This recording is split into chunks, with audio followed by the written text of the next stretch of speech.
สวัสดีครับวันนี้ก็ได้มาเจออีกครั้งหนึ่งถ้าใครเห็นแล้วช่วยกดติดตามกดไลค์ด้วยนะครับผมวันนี้ก็วันพุธที่21วันพุธที่11นะครับผมบรรยากาศบนดอยก็ฝนตกหนักแล้วก็อยู่ที่บ้านอยู่นั่งอยู่ในบ้านนะครับแล้วก็ดื่มน้ำร้อน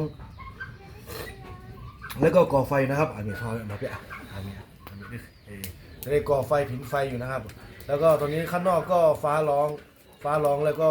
ฝนตกปล่อยๆอยู่นะครับอันนี้ก็ถ้าใครแล้วก็ติดตามให้ด้วยนะครับผมบรรยากาศบนดอยก็เป็นแบบนี้นะครับผมบ๊ายบาย